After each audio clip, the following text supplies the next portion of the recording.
Kita agama Islam ni kalau kita melihat kepada syariatnya, kepada peraturannya, sudah pasti kita tak ada masalah. Sebab kita orang Islam, Allah yang satu, Al-Quran yang sama, Nabi yang sama, Kaabah yang sama, kiblat yang sama, matlamat yang sama.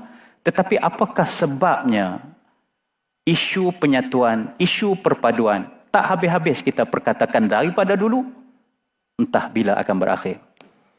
Bismillahirrahmanirrahim. Sebenarnya bila kita bercakap tentang perpaduan, Allah Ta'ala dah sebut dalam Quran lama dah. Malangnya, yang mengambil semangat ini bukannya orang Islam. Yang mengambil semangat ini adalah Israel. Yahudi. Mereka bersatu padu.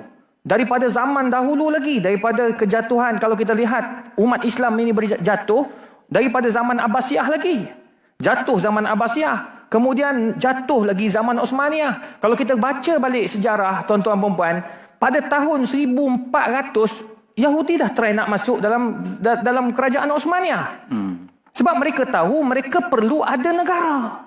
Jadi bagaimana? Mereka cuba masuk, akhirnya masa itu ada sultan yang gagah, yang berani. Sultan Murad tidak membenarkan. Pada tahun 1300, pada tahun 1500 mereka berusaha lagi. Tetapi dengan kaedah yang lain. Apa mereka buat? Mereka masuk Islam.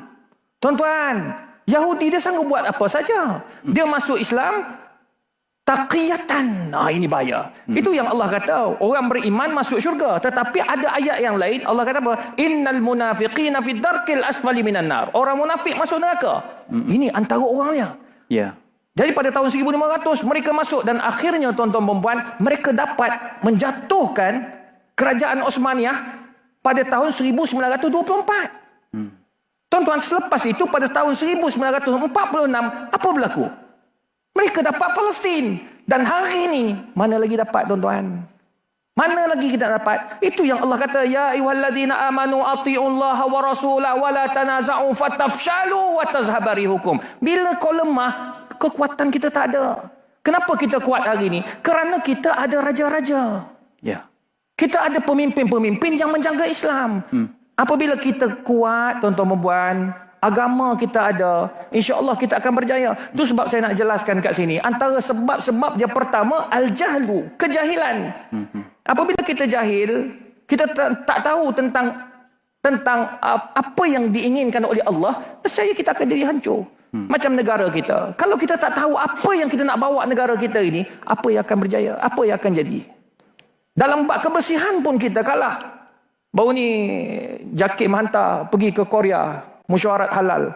Tuan-tuan, masuk tandas. Ampun tuanku, minta maaf terpaksa sebut bahan tandas. Paling mudah faham, tandas. Dia orang tak pakai air, dia orang pakai tisu. Bang, tak jumpa bang. Celekan tahi tak jumpa. Datuk tengok? Tengoklah. Allah. Saya sebagai pensyarah kena tengok daripada hotel 5 bintang sampailah dekat tepi apa nama? Train tu. Kita masuk tandas train yang dekat train tu, ya Allah, bersihnya. Boleh tidurlah dalam tu. Tak ada bau najis langsung. Baru nak duduk, wangi ya Rabbi. Tengok, nak bagi tahu macam mana dalam bab itu pun kita kalah. Tengok sekarang ni negara kita. Bab kebersihan kita kalah. Sebab apa? Kita berpecah dalam bab itu. Kejahilan dalam memahami isu ini. Yang kedua, kenapa? Kerana hati ada masalah. Itu yang Allah kata, fi qulubihim maradun fazadahumullahu marada. Bila hati kita ada masalah, pemimpin ada masalah, rakyat ada masalah, ulama ada masalah, maka dia tunggulah kehancuran. Dan kita tengok sekarang ni, negara-negara Islam yang jatuh adalah negara-negara yang mundur, adalah negara-negara Islam. That's why kita kena balik kepada sejarah. Kita kena balik kepada kekuatan perpaduan, dan balik kepada jiwa. Yang terakhir, iaitu apa dia? Kita lupa asal usul. Itu sebabnya kita kena balik kepada asal usul kita, tuan-tuan.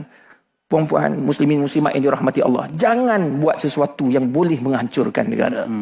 Kita kena ingat, suatu hari nanti kita akan dipersoal depan Allah Subhanahu Wa Taala. Daripada Allah kita datang, kepada Allah kita akan kembali. Wallahu a'lam.